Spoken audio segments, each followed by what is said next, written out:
Oh man. Those were some movies.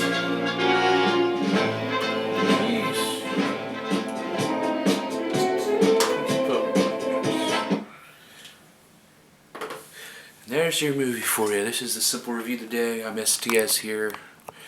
And this is, like I said, Simple Review. I'm at my grandmother's right now in a very different format, which I'll probably vlog in a minute about.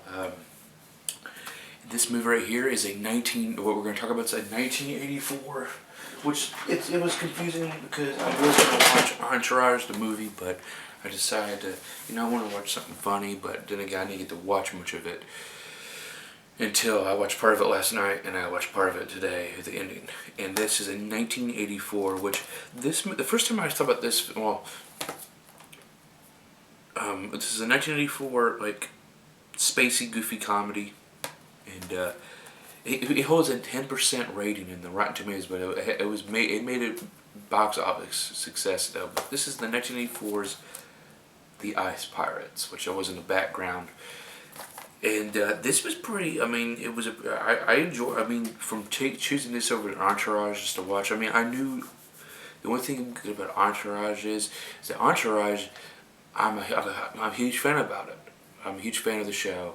And basically, I can't wait to watch it regardless because I can watch it on the stream site, but I could watch it again. I'm taking them back to the library today because after this review, I'm heading to the library, and I'm going back to the library again to take some movies back. So, but I chose The Ice Pirates, and the first time, the only time I've heard about this film, The Ice Pirates, there's the back of it, Robert Urich, Mary Crosby.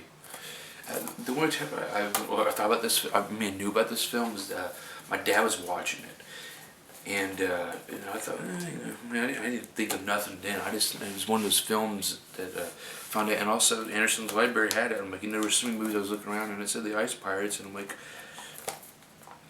I'll check it out, And I realized, I look at the back that Anjelica Huston, who's in Amsterdam, she's old as hell now. Old as hell, ugly as fuck. I mean, she was good in Adam's Family too, but here she was fucking. She was sexy as hell. She reminded me a lot of Luna Vachon in this film, and I liked her. But USC got Ron Perlman on here. Ron Perlman, who plays Hellboy and all that shit, and he's on Sons of Anarchy and some other fucking films with I forget his fucking name. Toro, or I can't say his name, but I mean, and then Robert Urich, which I didn't even know who the fuck he is. I do recognize him because it says he was in Sudden Impact or Magnum Force or whatever. I think one of those Clint Eastwood Dirty Harry movies. And this basically is just a space parody of the Star Wars.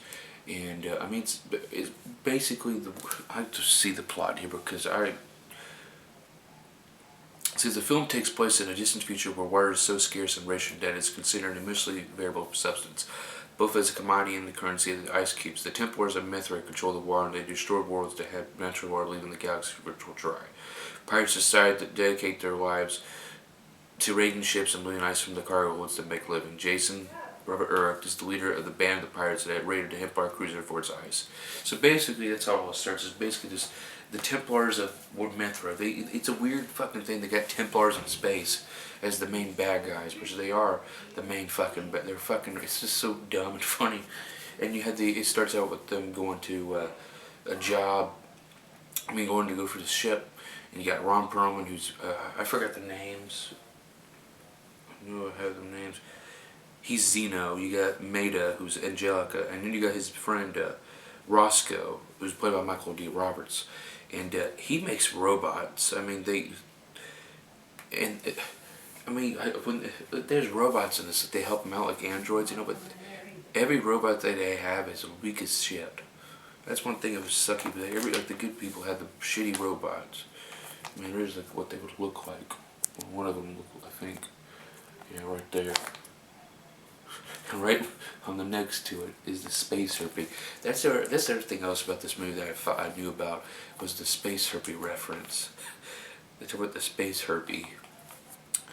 Yeah, but they ended up going and they wanted to kidnap the princess so they can get more money. And then there was like little funny thing. He was trying to check her titties out. She was asleep or whatever, but then he got her away, and then they were gonna get ice, and then they just kidnapped her, ransom, and later on, I'll read the full plot so I can send my views on it. Waking her, he decided to kidnap her, waking her up, armed with the Templars. Jason and his parents fled. They met Killjoy, who's John Matuszak.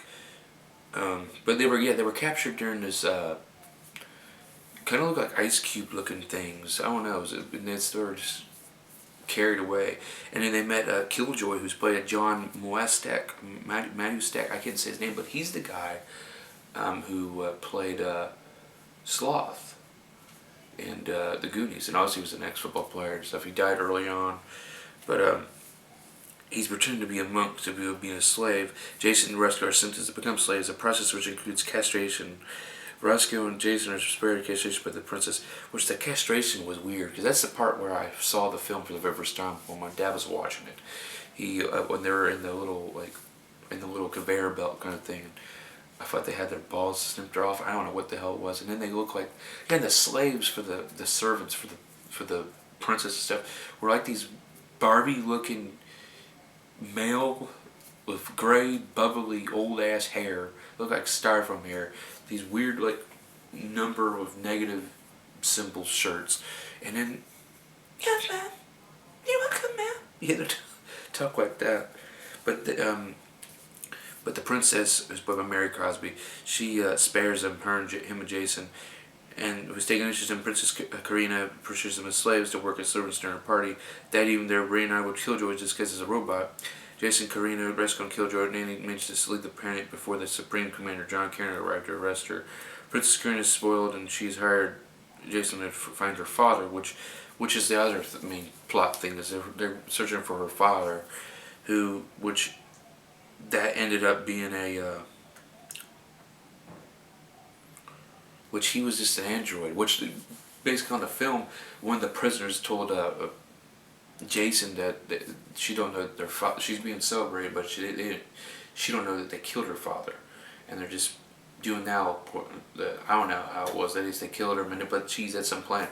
He goes to they see this fat. Well, actually, they see some other guy. They have a little chase scene, reminding me of Mad Max. They're making fun of. I'm trying to think here.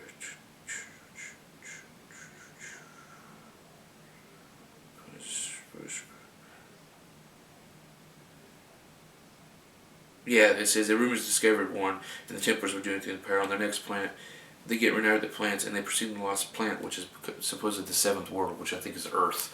I don't know, but yeah. But before that, they meet their father, which was just an android, an Omega robot, supposedly, and then the guy who was head of it had all these sexy bitches. Who's this fat fucker, who I don't know who played him, but there he is right there. He's this big fat ass, but he's an android robot. But they took his head and held him up with it. It was cool, cheeky, cheesy lines. The music, like the do do do do do do do. I mean, that was something that they overplayed. And there's other music too. I mean, they had the love scene on there with Mary Cosby's character, and Jason and Karina had a love scene, which they had a little tape where they can have any desire, to set the mood. They had called Passion Storm, and they had sex, and it was one of the most awkward kind of sex scenes in a way because of the music and then that storm and shit. Ooh, I should take my saber off. I'll take it off for you. But their father's an android, but then they found out that they had a ring of. He had a message saying he's at the seventh world. He wanted them to meet him there, and. But all of a sudden, here comes the fucking Templars. They're gonna be the fastest ever. Because they knew this plan was gonna come along. They wanted his daughter, to find the seventh world. They followed them silently and always behind. But then they just followed through and they went like light speed. And then the best thing about this film that I really liked was the time warp kind of battle, which I really enjoyed, which I thought was good. But it's just their robots were just so sucky fucky. I mean, Roscoe can make these. Can you make these robots more fucking bigger? I mean better and stronger? No. But the time warp would say during this time warp they're fighting, but it goes over months and months of time. Hell, when they first started, because Rena was getting sick, and this is after they had sex 3 months after, and then they said she's pregnant, and they were all fighting with the Templars and stuff. And as time goes on, they're in this time warp. Like years go by, and they get longer beard. Well, months go by, they get longer beards and all that shit. Dudes are older. They keep doing it, and then their son's born. And then scene where that's not my son, and chin up, and the baby just chin up, and then and then it pisses off. It's like, yeah, that's my child. And then it grows up older, and while they're fighting with them, they're getting older as shit. And then at the very last of the time, they meet up with the Templar leader, and he ends up dying. I mean, they're old as hell, and they had the styrofoam heads, him and Roscoe. And when they got real older as hell, I think they were different actors. And then all of a sudden, here's a younger Robert Urich character, which is basically his son, who's a baby, just like then. He saves the day. Like, Mom and Dad, we saved the day. And the Templar was there, and my grandma's in the background.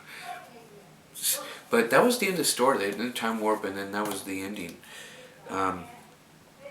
Sorry, it wasn't much to talk about, but I mean, they ended up winning the time warp, raised by his son. My wife's messaged me. It said, at the end of the day, it said by the no adult son of Carradine and Jason, they resolved the romantic trust just before the time of the steals. As the heroes exit the field, everyone ages regress to what the original are leaving chasing Carradine with the knowledge that they will have a child together. Which, that's pretty cool. But I fucking enjoy this film. Do I recommend this? Yeah, this is a cool movie to watch. I think I would absolutely recommend this film. It was directed by Stewart Raffill. I mean, this movie gets shitted on the Rotten Tomatoes, but I think this is a very fucking good film. Is this rewatchable? I mean, kinda. I might watch this movie once again if I ever see it, if it's on television or whatnot. I really thought this is pretty cool. The music, kitchen gear. I don't know. I just think this is pretty good. I think this is pretty. This is the first 2016 film. Well, it's not 2016 film, but the first film of 2016 I've done. Is it? If not, oh well. I don't care. But this is pretty good.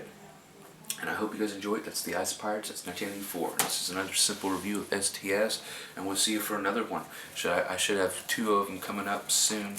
Well, actually, this is going to be uploaded before these other 2s are, because the other 2 is going to be uploaded later on when I go back to my house. Because I'm about to go to the library once again. I'm going there twice, actually. I'm going there once now to get movies, to get picked out for the day. And then I'm going to go back in an hour or 2. And after I get back and take a shower, I'm going to go back and I'm going to upload footage from this camcorder, because I have tons of footage on this stuff. So I'm STS here. Like, comment, and subscribe. If you like these videos, if you like this video you're seeing right now, I have tons and tons of more simple reviews on different movies I've seen in the past. I have video game commentary, which is basically the camcorder zooming up to the TV because I have no video capture card. I got Black Ops I play. I just started playing. Halo Reach on the campaign for the stuff. I do Gotham City Imposters gameplay with my friends, with everybody in it. And also do the Party Chat podcast, which I already did once, and I've still got a bunch of podcasts still running up. And also, I am part of the In the Zone Wrestling podcast, which I'm posted every Wednesdays. And I'm part of the MWO Marion World Order community on Facebook. So if you want to go on www.com/MySpace, MySpace, it's not 2005 again, Sam. Facebook.com/Marion World Order. I'm about pro wrestling. We do memes, we do pictures for people, we do videos. I do the fan cam footage. If you want to check that out, but please, I hope you get entertained. Like, subscribe, comment, enjoy. Peace. I'm STS. We'll see you for another simple review.